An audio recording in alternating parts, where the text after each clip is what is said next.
Assalamualaikum warahmatullahi wabarakatuh. Apa khabar semua? Kembali kita sekali lagi dalam rancangan Dialektika TV di mana kita berungkai segala persoalan, permasalahan yang dibentangkan. Hari ini kita ada topik yang cukup hebat, cukup menarik berkenaan data. Hari ini kalau kita dengar banyak celik pandai, pakar-pakar mengatakan the new fuel is data.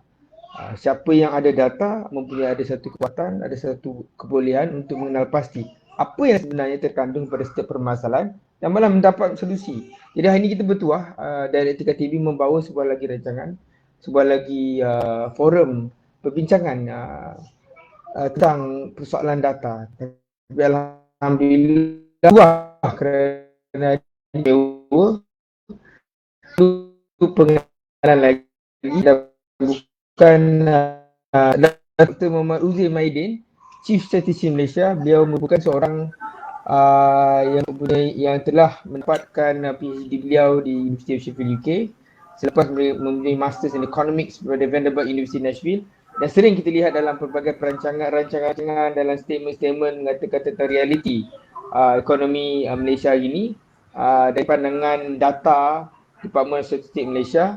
Dan hari ini kita bertuah untuk mendebat. Selamat datang Datuk Seri.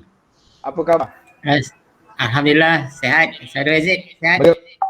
Alhamdulillah. Bagaimana pengalaman hari pertama kita lockdown? Ada beza tak untuk Datuk Seri? Ya, dia kerja macam biasa, cuma persekitaran tu berada di rumah kan. Ya. Tapi kena ada disiplin suasana walaupun rumah tu kena berjalan secara efisien lah. Inilah norma baru, kata kat sebelah, TV kat tepi, makanan kat depan, macam-macam Datuk Seri. Ya, betul. Berapa kali berlari ke dapur kan? Ini cabaran sebenarnya lebih besar daripada jihad ni. Menahan diri. Betul. Anyway, terima kasih Datuk Seri kerana kita nak lari daripada COVID, takut dapat sakit lain pula. sakit sebab makan dapur. Betul Datuk Seri. Sebab tu hari ni kita ada topik yang berat sikit ni. Nak menerangkan kepada masyarakat makna di sebalik data, satu review pada statistik ekonomi Malaysia. Jadi dengan tidak membuang masa lagi, saya nak jumpa Datuk Seri untuk saya difahamkan Datuk Seri ingin membentangkan laporan terkini tentang dapatan daripada statistik ekonomi yang telah dihasilkan oleh Jabatan Statistik Malaysia, atau dalam bahasa yang lebih glamour adalah DOSM, Department Statistik Malaysia. Dan saya jemput Datuk Seri untuk sila beri sedikit mukadimah sebelum kita jemput tetamu kita yang seterusnya pada 9:30 nanti untuk kita bicarakan lagi tentang makna di sebalik data-data ini. Silakan Datuk Seri. Okey, baik, terima kasih saudara Aziz, dan Assalamualaikum dan salam sejahtera kepada para pendengar. Jadi terima kasih pertamanya saya ucapkan kepada organizer kerana menjemput saya untuk memberikan perkongsian tentang tajuk kita pada malam ini tentang statistik ekonomi Malaysia dan apakah makna di sebalik data. Jadi kalau kita lihat dalam konteks negara kita, kita perlu melihat prestasi ekonomi kita berdasarkan angka-angka resmi negara. Jadi Jabatan Perangkaan Malaysia sebagai agensi utama dalam perkhidmatan statistik. Jadi kita bukan saja melihat Jabatan Perangkaan Malaysia sebagai penjana, tetapi memberikan perkhidmatan statistik kepada negara. Jadi kita berusaha sebaik mungkin untuk menerangkan apakah berlaku dalam kita punya ekonomi, dan data-data yang dihasilkan oleh DOSM ada dalam berbagai kategori. Dari segi frekuensinya, yang pertamanya dari segi yang kita keluarkan secara bulanan, kemudian kita keluarkan secara suku tahunan, dan ada juga yang kita keluarkan secara tahunan. Kenapa ia bercorak demikian? Kita mengetahui bahawa variable ataupun angkubah ekonomi ini sentiasa bergerak daripada masa ke masa. Jadi kalau kita tidak mengeluarkan dalam frekuensi yang kerap, ada kemungkinan kita terlepas untuk melihat pola ataupun apakah tindak balas yang patut dilakukan. Jadi antara yang angka yang terbesar yang utama dikeluarkan oleh DOSM ialah kedudukan pertumbuhan ekonomi negara. Jadi alhamdulillah yang terkini GDP ataupun KDNK yang kita ukur secara suku tahunan untuk suku pertama 2021 ini menunjukkan satu corak angka yang semakin kurang kemelesetan ataupun kemerosotan. Jadi seperti yang dilihat dalam paparan, kita punya KDNK pernah jatuh kepada negatif 17.2 pada suku kedua 2020. Alhamdulillah pada suku pertama 2021 telah pun memulih kepada hanya pada kadar negatif 0.5. Jadi kalau kita hanya melihat pada frekuensi suku tahunan, kita tidak nampak bahawa sebenarnya kalau kita pecahkan kepada bulanan, sebenarnya pertumbuhan itu semakin baik. Jadi kalau berdasarkan keadaan bulanan, kita dapati KDNK kita yang kita nyatakan 0.5 itu, kalau bulan Januari pertumbuhannya masih lagi negatif 3.5. Kemudian Februari negatif 3.6. Manakala bulan Mac sebenarnya KDNK kita telah positif, iaitu bertumbuh pada kadar 6.0 dan keseluruhan suku tahunan itu adalah sebanyak 0.5. Itu adalah angka yang memberi kesimpulan keseluruhan ekonomi negara iaitu KDNK. Selain pada angka-angka tersebut, banyaklah lagi angka-angka lain. Antaranya di sebalik angka KDNK itu pastilah ada yang mengeluarkannya. Maknanya KDNK itu digana oleh modal, digana oleh pekerja. Jadi kita nak tahu juga berapa kedudukan kadar pengangguran. Jadi kita keluarkan kedudukan kadar pengangguran kita yang terkini bagi bulan Mac ialah pada kadar 4.7%. Jadi ia akan telah berkurang sedikit pada 4.8 dan dari segi kuantum bilangan yang menganggurnya adalah lebih kurang 772,000. Di sebalik angka pengangguran 4.7 tu pula saudara Yazid, rakyat juga ingin mengetahui bagaimana angka itu dikeluarkan kerana kita tahu dalam konteks ancaman COVID ini terdapat juga di kalangan ramai pekerja-pekerja kita ada 15 juta lebih. Mereka mungkin bekerja tetapi mereka bekerja di bawah tahap keupayaan mereka. Mungkin mereka dulu bekerja bergaji tinggi, sekarang mereka bekerja tetapi sekadar cukup untuk mencari kehidupan. Jadi di sebalik angka headline kadar pengangguran itu, kita kena perihalkan pula berapa yang kita panggil unemployment ataupun dalam bahasa Melayu ni menganggur yang tak nampak. Dia sebenarnya bekerja tapi sebenarnya ada ilmu pengangguran, maknanya tidak optimumkan dia punya kepakaran. Kalau dulu mungkin mereka manager di sebuah hotel ataupun pilot, mungkin mereka tidak bekerja di profession tersebut. Mereka perlu bekerja lebih bawah daripada keupayaan. Banyak kita dapati yang unemployment juga jumlahnya agak besar, ada few million. Di samping itu ada juga yang nak bekerja tetapi mereka terpaksa bekerja kurang daripada hours yang mereka nak bekerja. Jadi apa yang nak saya sampaikan bahawa dalam menguruskan perkhidmatan statistik ini, kita kena memperihalkan statistik dalam bentuk yang membolehkan rakyat dan juga policy maker dapat mengetahui lebih terperinci lah. Dan dalam konteks kadar pengangguran ni pula Saudara Yazid, selain pada kita mengeluarkan kedudukan di peringkat Malaysia, orang ramai juga nak mengetahui kedudukan pengangguran mengikut negeri. Jadi buat pertama kali juga kita pun telah keluarkan kadar pengangguran di peringkat negeri dan kita boleh lihat di mana pengangguran yang agak serius dan sebagainya. Kemudian kita beralih pula misalnya untuk kadar inflasi. Jadakan inflasi juga adalah satu statistik yang amat penting dan dalam masa yang sama kita mengetahui orang ramai ingin juga mengetahui kedudukan pengalaman peribadi mereka, adakah diambil kira dalam pengukuran inflasi. Jadi apa yang kita lakukan ialah kita keluarkan juga barangan-barangan yang terpilih, lebih kurang 100 lebih barangan terpilih yang kita nyatakan apakah perubahan ataupun harga purata bagi setiap barang. Jadi bila seseorang tu nak membeli misalnya satu barangan makanan, ayam dan sebagainya, telur atau sebagainya, ikan, dia boleh tengok angka purata seluruh Malaysia dan juga negeri. Cuma kekurangan di situ ada juga yang meminta supaya harga-harga ini kalau boleh dikeluarkan dalam bentuk yang lebih berbentuk setempat lah. di peringkat daerah ataupun kawasan. Jadi bila mereka nampak angka ini, ia boleh menyebabkan orang ramai mengetahui sama ada mereka terpaksa bayar lebih daripada harga purata ataupun lebih rendah.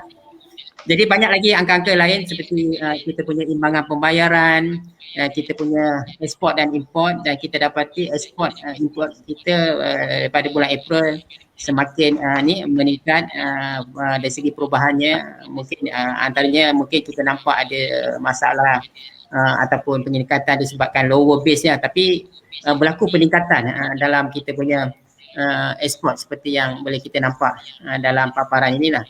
Dan ada lagi banyak statistik tentang kita punya pelaburan, kita punya harga-harga pengeluar, indeks jualan barangan di sektor kenderaan, kita punya sektor runcit dan sebagainya. Jadi statistik-statistik ini sebenarnya kalau kita lihat, dia dapat memberikan penerangan Saudara Yazid, apakah yang berlaku, dan yang paling penting untuk kita melihat sama ada angka-angka itu menunjukkan berlaku pemulihan ke ataupun pengukuhan ataupun semakin mengurang.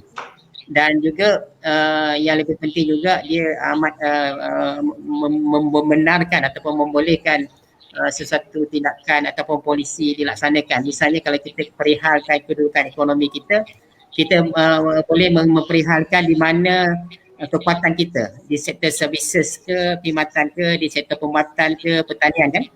Jadi dari sini kita boleh nampaklah, kita boleh nyatakan pada kerajaan contohnya. Oleh kerana sektor pelancongan adalah sektor yang terjejas, maka kita maklumkan berapa ramai para pekerja yang terlibat dalam sektor pelancongan. Daripada sini yang kita perlu atasi dengan bantuan-bantuan yang perlu dilaksanakan, inisiatif yang perlu dilaksanakan. Jadi kita boleh nampak di sini tanpa adanya statistik yang dihasilkan amat sukar bagi mana-mana negara untuk membuat keputusan, untuk buat tindakan dan juga melihat pencapaian dalam sesuatu sektor. Saya berhenti di situ, Saudara Yazid. Mungkin Yazid nak mencelah ataupun nak pandangan balas. Saya rasa satu pencerahan untuk overview yang cukup menarik bagi yang tidak memahami peranan statistik dalam menentukan dasar. Jadi jelas tadi kalau ikut Datuk Seri, memang data-data ni digunakan untuk merangka bagaimana negara menghadapi wabak ni lah. Tadi Datuk Seri sebut data menunjukkan pekerja sektor perhotelan, sektor pelancongan tak ada. Jadi kerajaan kalau kita tengok daripada kenyataan yang Muhammad semalam, memang ada sedikit suntikan untuk golongan-golongan terjejas. Dan sebagaimana dinyatakan juga yang Muhammad Perdana Menteri juga ada beritahu bahawa ada sektor-sektor yang tak dikaji, yang tak ada pekerja, yang telah dibuang kerja, layak untuk dapat moratorium. Tapi Datuk Seri, tapi kalau kita lihat dari segi reaksi rakyat hari ini, walaupun data kerajaan membuat berdasarkan data, tapi mereka tidak dapat menerima, mungkin mereka merasakan tak cukup. We need more. Adakah data dapat melihat tindak balas rakyat kepada bantuan tu, atau benda tu perkara emosi yang tidak boleh dimasukkan dalam penganalisan data? Silakan Datuk Seri. Okey, berdasarkan apa yang kita perlu mengetahui bahawa dalam menguruskan ekonomi, dia ada yang dipanggil rational expectation dan juga tindak balas yang bukan bercorak overreaction ataupun tidak melihat kepada framework ataupun senario. Jadi kita pun mengetahui bahawa kesan ancaman COVID dan juga apa tekanan yang dihadapi oleh negara, dia tidaklah sama bagi semua sektor, Saudara Yazid. Mana sektor-sektor pertanian lain dia punya permasalahan, di sektor pembinaan lain, di sektor perkhidmatan lain, sektor-sektor berkaitan dengan pelombongan lain. Jadi dalam hubungan ini mungkin kita kena menerima lah bahawa setengah-setengah sektor ataupun setengah-setengah kumpulan sasaran itu mungkin merasai mereka kurang diberi perhatian dan sebagainya. Tetapi kita kena akur bahawa dalam konteks menguruskan sistem ekonomi, sistem bernegara, sumber-sumber sentiasa given. Tidak ada satu negara yang mempunyai sumber yang unlimited. Maknanya sumber-sumber tu adalah hasil yang boleh dibelanjakan daripada revenue cukai, hasil masuk ataupun loan dan sebagainya. Reserve tak kira lah sumber. Jadi sumber tu dia tidak unlimited. Sumber tu given lah. Jadi dari segi itu berdasarkan data dan juga sektor-sektor yang kita mengetahui dia punya keadaannya, maka tindak balas perlu dilakukan berdasarkan maklumat-maklumat. Maknanya secara tindakan maklumat itu akan mengaruhi corak bantuan ataupun disburse peruntukan alokasi yang patut dilakukan. Dan kita pun kena mengetahui bahawa dalam konteks menguruskan sumber negara ada perbelanjaan-perbelanjaan teras yang patut dilaksanakan seperti kesihatan, pendidikan, keselamatan dan sebagainya. Dan kalau kita lihat dalam bentuk segmen bantuan pekerjaan, kita mengetahui kita ada lebih kurang 2.6 juta yang bekerja sendiri. Ini juga antara concern kerajaan berdasarkan data ini.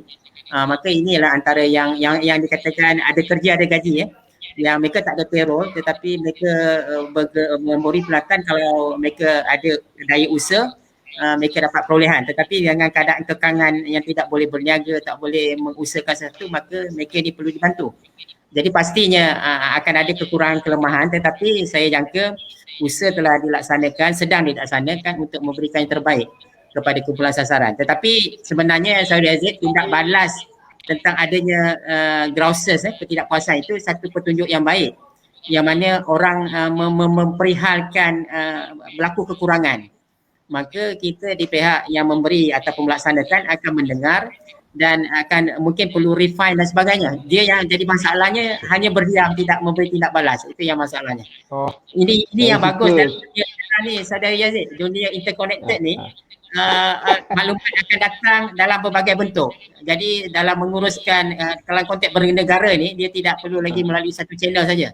It's very interesting, very powerful era yang kita berada. Kalau kita nak buat pembetulan kan, ada kelemahan tu cepat kita boleh buat. Sebab kita dapat feedback. Biasanya kalau seorang syarikat tu, kalau pengguna bagi maklum balas tentang produk dia tak bagus, dia sebenarnya bonus kepada syarikat tersebut. Jadi cepat-cepat dia reply dan sebagainya. Jadi dari segi amnya, Datuk Sri mengakui akan ada keadaan-keadaan data tu tidak available, tidak ada yang menyukarkan kita nak collect. Jadi itu kita ada, maknanya dia punya solutioning, targeting dan conclusion untuk penyelesaian masalah mungkin tak tepat. So data kurang. Kedua, kecepatan data. Tadi Datuk Seri kata kita buat bulanan, tapi kerana dalam teknologi yang sektor digital dan kita dalam social media ni, mungkin kita perlu membuat analisa ataupun mendapatkan data on the weekly basis. Kerana begitu dynamic. Itu satu cabaran dia untuk DOSM untuk meningkatkan kualiti kebolehan dia untuk memahami, menggarap keadaan semasa. Oleh itu, saya nak tanya Datuk Seri, saya nampak ada sorotan statistik ekonomi Malaysia MDSSR yang dikeluarkan beberapa sejarah bulanan. Adakah itu indikator atau kaedah bagaimana DOSM ingin mencepatkan lagi perkongsian data dan berkongsi secepat mungkin supaya semua pihak dapat memberi maklum balas adakah data ini tepat? Mungkin Datuk Seri boleh terangkan. Ada apa dengan penulisan MESR yang baru ni yang lebih cantik, saya tengok lebih menarik dan lebih berbeza daripada kita lihat 5-6 tahun yang sebelum ni. Okay. Baik, saya Yazid. Jadi berkaitan kita punya approach yang terkini skala sebelum ini DOSM lebih bergerak dalam keadaan menghasilkan produk-produk dan kita menyerahkan kepada user untuk membuat interpretasi dan macam seolah-olah kita keluarkan ambil lah, gunalah itu. Pandai guna. Kalau ini berbanding macam seolah-olah bagi yang user yang sophisticated ni memang dia tahulah macam mana nak guna. Tetapi kita perlu melihat bahawa kalau kita nak jadi sebuah negara maju, kita nak supaya negara kita mempunyai rakyatnya yang mempunyai kekuatan untuk menganalisis, bercakap dengan faktual, fakta dan berfikiran kritikal. Jadi kita menggunakan kaedah menjelaskan angka ni. Angka ini kita buat dalam bentuk storytelling lah Saudara Yazid. Mana dengan menghasilkan review terhadap sorotan statistik yang dikeluarkan berkala ini dalam satu dokumen membolehkan orang ramai melihat hubung kait dalam satu dokumen. Apakah hubung kait ekspor dengan pekerjaan? Apakah kaitan dengan inflasi, pengangguran, pelaburan? Oh, kita dapati ekonomi kita tak bagus sebab pelaburan macam mana? Oh, sebab kita punya ekspor makin berkurangan, mungkin menyebabkan kita punya dalam keadaan kesukaran dalam mendapat pekerjaan. Kalau misalnya kita import meningkat, kita tengok adakah import berkaitan modal. Kalau modal untuk import barangan semakin meningkat, kita mengharapkan dia menjadi prospek untuk pelaburan, untuk pengeluaran yang akan datang. Maknanya kalau selama ini dokumen-dokumen itu dikeluarkan berdasarkan tarikh-tarikh yang berbeza-beza. Jadi dalam setiap bulan tu ada yang di awal bulan, di pertengahan dan sebagainya, dan dia punya release tu berbeza-beza, tidak meletakkan dalam satu ni. Jadi kita melihat Malaysia Economic Security ini menjadi satu mekanisme yang boleh kita pakai connect the dot lah, maknanya kita hubung kaitkan semua dokumen. Tapi saya pasti ini pun bukan mudah untuk rakyat biasa untuk memahami, tetapi dia akan ambil masa. Tetapi sekurang-kurangnya dokumen ini ada penceritaannya lah, dan kita sertakan juga dalam dokumen itu ada lebih kurang 300 lebih indikator yang boleh digunakan oleh pelbagai pihak. Jadi banyak saya rasa boleh ditambah baik, tetapi di peringkat ini kita rasa ianya satu yang boleh membantu semua pihak, termasuk pihak yang stakeholders, untuk dapat satu rujukan, dan juga pihak awam lah untuk melihat kedudukan kita punya ekonomi kita. So dalam kata lain Dato' Sri, pembuat dasar pelaksanaan dia mungkin agak dinamik. Setiap bulan kita boleh expect, kita boleh harapkan kerajaan berubah, kerana bukan saja melihat kepada sentimen semata-mata, tapi data bulanan boleh menggambarkan sama ada penyelesaian permasalahan itu berkesan atau tidak. Contohnya, dalam sebulan lagi kita boleh tengok adakah kenyataan cadangan yang diberikan, keputusan yang buat oleh Amat Bapa Perdana Menteri dalam isu-isu ekonomi, adakah ia berkesan. Dalam bulan depan kita boleh lihat. Betul? Betul. Itu adalah satu yang cukup menarik untuk rakyat. Ya, betul. Kalau misalnya didapati tidak ada kesan, mungkin ada sebab-sebabnya dan boleh direktify lah. Itu sebab macam saya tadi kata, kalau dapat data ini bentuk yang lebih real time ataupun lebih current, lebih berfungsi, itu ia lebih baik. Jadi sebenarnya kita memang bergerak ke arah tersebut lah. Misalnya data-data berkaitan kita buat web scraping tentang kedudukan peluang pekerjaan, mana banyak kaedah-kaedah kita panggil big data initiative sedang dilakukan oleh DOSEM untuk kita bantu untuk dapatkan data-data yang lebih terkini, misalnya pola perubahan harga. Jadi kita boleh dapatkan daripada web-web pengeluar, peruncit dan sebagainya, dan kita boleh ambil maklumat-maklumat tersebut. Dan sebenarnya dalam keadaan negara yang bergerak ke arah digital ekonomi ni, Sawi Yazid, sebenarnya ianya adalah satu peluang untuk kita menyusun kita punya ekonomi kita dengan lebih efisien, lebih cepat. Dan pastinya kalau setiap perkara itu adalah berdokumentasi dalam bentuk digital, jadi sebenarnya maklumat tu ada di alam maya tu terlalu banyak. Jadi kita kena ada tool untuk menghasilkan bukan data-data yang konvensional saja, tetapi kita boleh menghasilkan data-data yang unstructured tadi lah. Misalnya kalau kita nak tengok orang sesuatu kawasan itu semakin baik tak baik, melihat corak pergerakan mobile phone pun kita boleh nampak kan. Sahabat Aziz, kita boleh katakan semua orang ada mobile phone kan. Jadi sebenarnya nak tengok berapa ramai orang pergi satu tempat tu melalui mobile phone kita boleh dapat. Itu sebab kita ada MySejahtera sekarang ni. Kita boleh monitor pergerakan orang ramai dan sebagainya.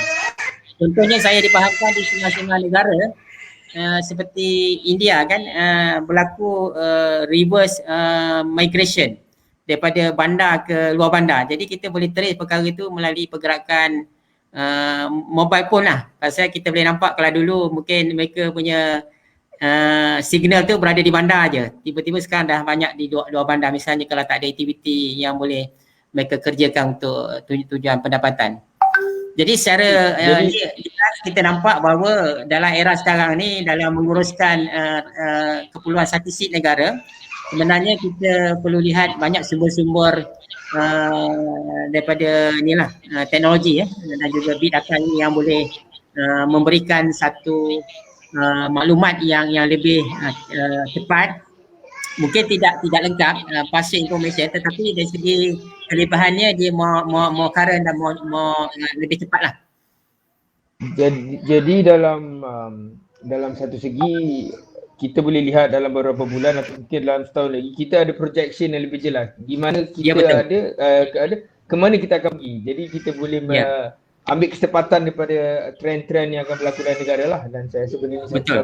Dr. Sri, saya nak tanya, kita semua sedia maklum tentang krisis kesihatan ekonomi daripada COVID ni. Pada pendapat Dr. Sri, adakah hubungan antara prestasi ekonomi dunia dengan negara dalam konteks prestasi rakan dagang utama? Jadi dalam antara data yang dikongsikan tentang rakan dagang utama kita kan, adakah pergolakan atau permasalahan atau kelebihan yang mereka alami memberi kesan yang direct kepada kita berdasarkan pandangan Datuk Sri? Jadi sebenarnya terima kasih. Kalau kita nak melihat konteks negara kita ni adalah negara yang berdagang. Jadi kita punya sumbangan perdagangan antarabangsa kepada ekonomi kita amat tinggi, dan lebih kurang 80% sektor pembuatan kita adalah barangan yang kita keluarkan untuk pasaran ekspor. Jadi untuk yang angka sehingga bulan April, kita dapati rakan dagangan kita mengimport barang kita semakin meningkat lah. Ini kalau kita lihat untuk suku pertama 2021, KDNKA negara China meningkat double digit. Jadi China antara negara pedagang utama negara kita. Jadi secara automatik kita punya ekspor ke China meningkat. Juga ekspor kita ke Jepun, Singapura dan juga Amerika Syarikat juga turut meningkat lah. Jadi sebenarnya sekiranya negara-negara yang kita berdagang itu berkembang dan mereka dapat keluar daripada ancaman ataupun masalah COVID ini lebih awal, sebenarnya dia membantu meningkatkan pasaran perdagangan antarabangsa kita. Jadi kebergantungan kita kepada ekonomi luar masih kuat sebab kita punya ekonomi kita, penduduk kita hanya 32.7 juta. Jadi ekonomi kita tidak cukup besar untuk kita mengeluarkan sesuatu produk tu dalam konteks ekonomi off scale. Maknanya kalau kita nak mengeluar dalam bentuk production yang besar-besaran, kita perlu demand yang tinggi lah. Jadi itu sebab kita perlu berdagang dengan banyak negara. Jadi dalam hubungan ini jelas Cik Yazid, kenapa semasa kita melaksanakan MCO sekarang ni, kerajaan juga menekankan supaya kita tidak hilang pasaran kita di luar negara. Itu sebab setengah-setengah industri itu terpaksa kita pastikan ianya beroperasi. Bila mana kalau kita closekan mereka, mungkin negara-negara yang mengimport barangan daripada kita sebagai input pada pengeluaran, menyebabkan mereka mungkin mengambil daripada pasaran negara lain. Sebab kita terkenal antara negara yang membekalkan alat-alat E&E, elektronik kepada company-company luar negara yang bergantung pada production daripada Malaysia. Jadi ini antara tindakan yang saya jangat memang satu tindakan yang amat bersesuaian. Kerana kalau kita tidak benarkan untuk aktiviti ini bergerak, bermakna kemungkinan kita akan hilang permintaan selama-lamanya. Bagi kemungkinan negara-negara yang besar tadi yang mengimport kita, mungkin dia ambil daripada negara lain dan sebagainya lah. Jadi ini keadaan kesukaran yang kita hadapi untuk kita mengimbangi tentang untuk kita mengawal nyawa kesihatan. Dalam masa yang sama kita tidak nak hilang kita punya pasaran secara kekal. Okey. Saya berterima Dr. Sri satu penjelasan yang jelas kenapa menjadi satu cabaran bagi pemerintah atau kerajaan untuk mengimbangi antara kaedah untuk menyelamatkan nyawa dengan mempertahankan ekonomi kita. Kita tak nak terlepas. Tapi saya juga dapati kita lebih import daripada ekspor. Jadi ada balance kat situ. Sepatutnya kita ekspor sebanyak mana kita import, betul? Itu kat situ yang saya nak jelaskan. Jadi, saya tunggu soalan dia mungkin tadi boleh explain prestasi ekonomi Malaysia yang terkini berujuk kepada MSR tu dengan cuba sekaligus menjawab soalan yang saya sampaikan tadi. Silakan. Okey, yang ini saya tunggu di peringkat ujung nak bagi tahu. Dalam statistik ini sebenarnya ini sebenarnya statistik yang kita keluar ni sebenarnya statistik rakyat. Cuma kadang-kadang rakyat yang tak tahu bahawa statistik ni sebenarnya statistik rakyat sebab dia dalam bentuk agregat kan.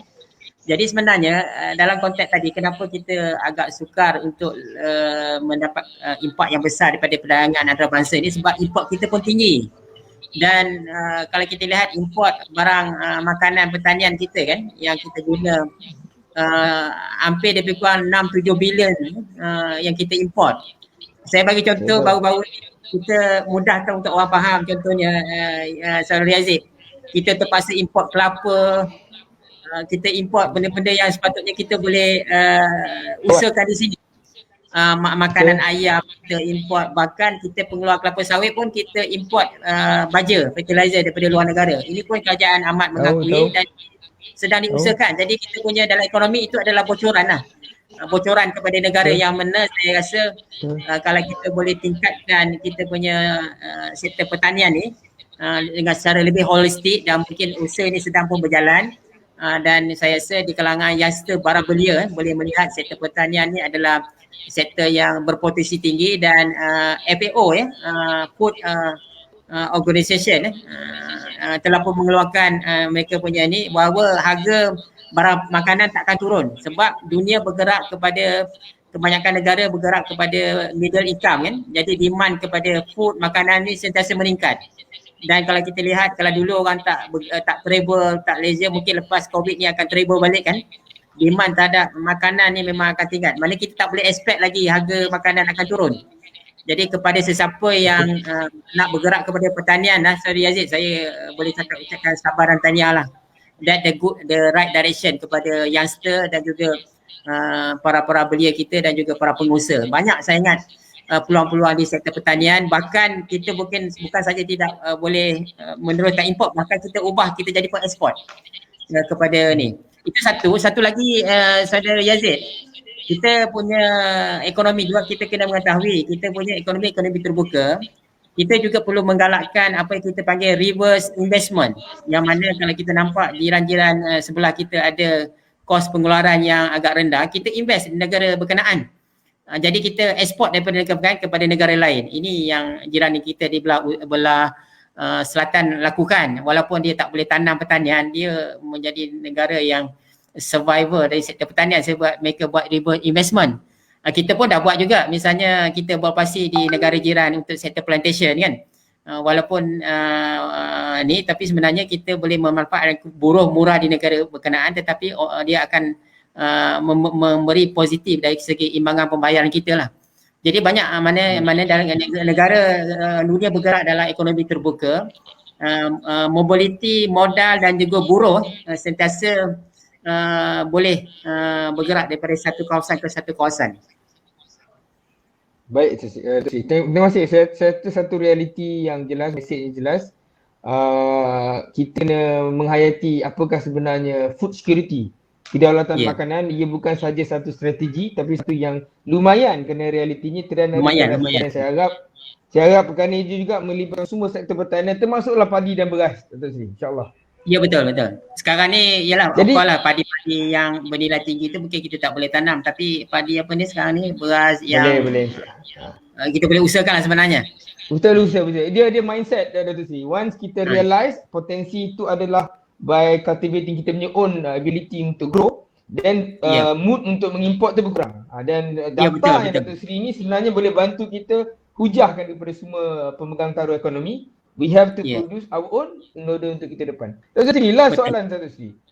Saya nak tanya dari segi konteks PKP ni, apakah yang telah Datuk Seri, what are the lesson learned dari aspek prestasi ekonomi hasil daripada PKP pertama, dan macam mana dah pengalaman itu boleh bantu kita PKP ketiga? Sebab browsers kat bawah tu kata macam tak sama ni, will have some effect ni Datuk Seri.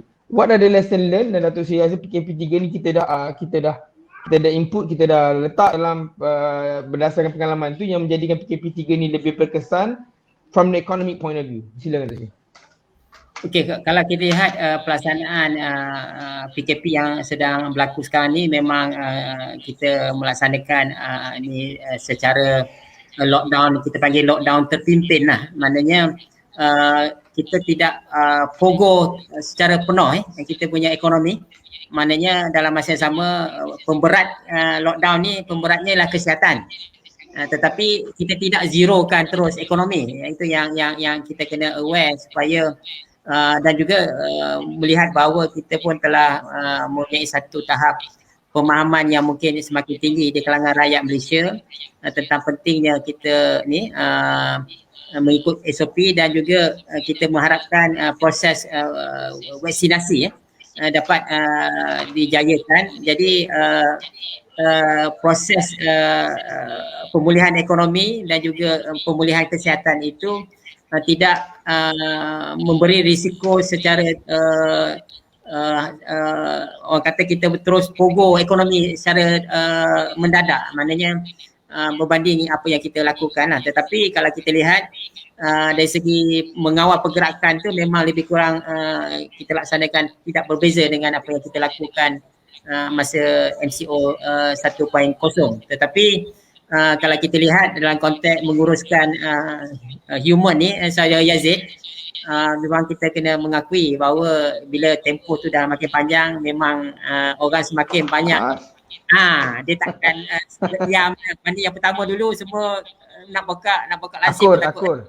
Berbanding sekarang dia buka pintu lagi. Maknanya kita dah ada rasa macam 1.0 lah. Jadi sebenarnya di pihak ni tidak boleh kata kelonggaran tu diberi oleh pihak pemerintah, tetapi sebenarnya di pihak kita sebagai rakyat juga perlu ketahui bahawa kita pun reaction kita pun berbeza dengan 1.0. Itu yang kita lihat. Tapi saya jangka kalau berdasarkan pengalaman kita dapati sebenarnya keupayaan untuk kita memulih sekiranya kita dapat menyelesaikan ancaman COVID ataupun lebih terkawal, kita amat yakin dari segi pemulihan tu boleh berlaku agak-agak dalam fasa yang kita rasa tidak begitu lama lah. Sebab di kalangan kita ni dah embrace digital, dah boleh berkira-kira, ada yang faktor pekerjaan, mobility faktor pun telah berlaku. Maknanya mereka tidak orang kata berpeluk tubuh lah di kalangan rakyat Malaysia ni. They know di sana sini akan ada peluang, maka mereka dah boleh buat kalkulatif lah apa yang boleh dilakukan. Mana mungkin ada setengah-setengah segmen tu dia boleh make over balik kalau misalnya ni ancaman COVID-19 ni dapat diminimumkan ataupun dikawal. Dan kita looking forward lah Saudara Aziz, benda itu dapat kita realisasikan, dan sebenarnya peranan kita untuk sama-sama bekerjasama dan memberi tanggungjawab kepada kita semua tu begitu tinggi. Kejayaan dia bukan bergantung kepada pemerintah saja, tetapi kepada kita lah. Maknanya kita kena berfikir juga apa yang kita boleh lakukan dalam keadaan kekuatan kita sebagai individu dan juga kita sebagai rakyat lah. Terima kasih Datuk Seri. Jadi saya boleh konkludkan walaupun keadaan ini menyebabkan kekurangan pergerakan, kekurangan yang digambarkan bila kurangnya bergerak, kurangnya orang, mana kurangnya peluang untuk sektor-sektor retail atau sektor-sektor tertentu. Tapi realiti dia, you juga akan memaksa rakyat, sektor ekonomi untuk mengubah anjakan paradigma bagaimana mereka perlu terpaksa nak tak nak untuk memanfaatkan ruang digital ataupun kembali kepada sektor pertanian yang lebih menjamin masa depan. Jadi dia ada satu painful medicine yang boleh menjadi ubat vitamin untuk mengubah sektor ekonomi. Yang saya dapati yang tu conclusion yang Datuk Seri bagi, melihat kepada data, nak tak nak ini realiti dia, walaupun akan ada kepahitan ataupun ramai yang akan